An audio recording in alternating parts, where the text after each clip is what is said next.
If you're just starting your prepper journey, the sheer number of gear options can be overwhelming. But the reality is, it's not about having everything, it's about having the right things. Today we're going to look at the top 10 pieces of gear that every beginning prepper should have to set the foundation for their self-sufficient journey. When it comes to preparedness, having the right gear along with the practice skills, now let me reiterate that. You need the skills to go with the gear. Just having gear doesn't make you prepared.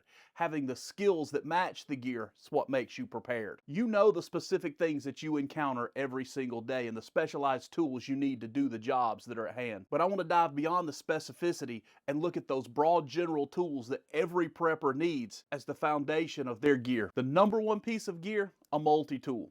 This is a jack of all trades, but it doesn't really do anything great. But that's okay, because when you're in a survival situation, it's not about specialty. It's about having something that's easy to carry, lightweight, that you can keep on your body so that you have the ability to accomplish the tasks that you're faced with.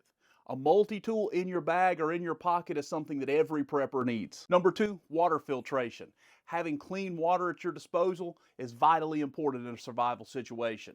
You can only go 3 days without water, and not even that long before your body starts really going through some tough situations. By being able to stay properly hydrated and not expose yourself to the toxins that are in a lot of water, then you have an upper hand in your survival journey. I prefer the Sawyer Mini over all the other options that are out there. Now, there are some pumps that if I'm in large groups, I'm going to have a pump in my bag, but this Sawyer Mini, far superior to the Life Straw in so many ways. Number one, because of the sheer quantity of water that it can purify. 100,000 gallons through this tiny little straw makes this the very top water filtration unit in my bag. Number three, a first aid kit. In a survival situation, you have to be your own first responder, and having a good first aid kit is paramount to being able to overcome the obstacles you might face from a health standpoint. And I'm not just talking about one of those dime store first aid kits that has some aspirin and some Tylenol, although you need to have over-the-counter medications in your first aid kit. But this is a trauma kit. It has chest seals, it has Israeli bandage, it has tourniquet, burn treatment, all of those things located in this tiny little kit.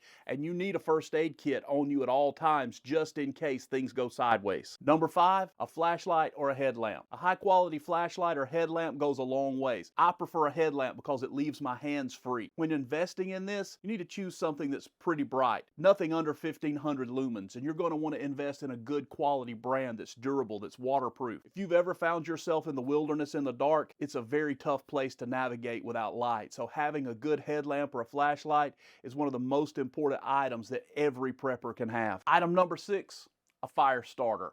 A ferrocerium rod or waterproof matches go a long way, even just a Bic lighter, but you need a way to start fire, and you need the skills to know how to build fire. Along with the fire starter, you also need some kind of pre-made kindling, a Blackbeard rope, or some cotton balls soaked in Vaseline. That gives you an advantage to getting the fire started, and you need to practice in all conditions, in windy conditions, in rainy conditions. You need to know how to build a fire in all conditions, because you can only survive 3 days without water, but in harsh climate, you can only survive 3 hours without shelter and warmth. Number seven, a bag. I have bags everywhere. I have bags coming out my ears. I have a hunting bag. I have a go bag. I have a bailout bag. I have a work bag. I have an everyday carry bag. You need a bag in order to carry the important things that'll keep you safe in. This is the Vertex Sock P. This is my everyday carry bag. There are tools in here for challenges that I face every single day in my everyday life. Your bag is important, so buy quality. If you're looking for a bug out bag, you can't go wrong with Mystery Ranch. There are a lot of quality bags on the market, but make sure you get a quality bag that has good support, and start with something just like an everyday carry bag and then graduate up through the layers of your bug out system. I have a resource coming out soon that's the ultimate guide to bugging out, where I talk about a layered bag system so that you have redundancies and so that everything fits together in a nice unit, so that when you get ready to bug out, you already have the things you need and you can compartmentalize those things and add those things together to create an inch bag in case you have to leave and never come home. Number eight, a survival knife. And I know that there's going to be comments and all of those things about the right kind of survival knife, because there are a plethora of options out there. I carry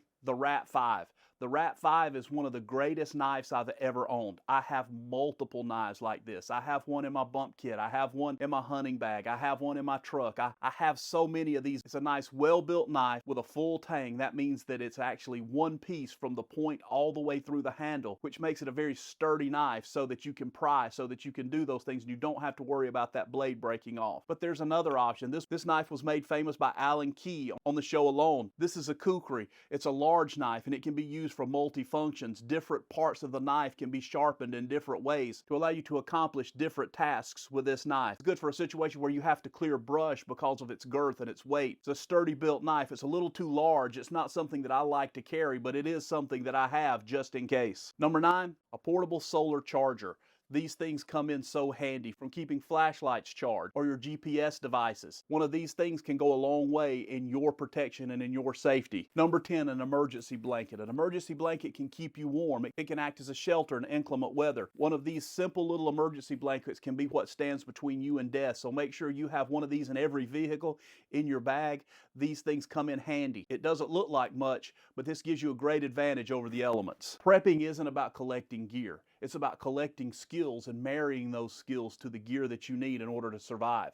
The number one thing is your knowledge and your skill. Your skills trump everything. But these 10 pieces of foundational gear will go a long way in starting to build that kit that you can use for your survival. If you enjoyed this video, watch this one next. I'm sure it's going to be a great benefit in your survival journey.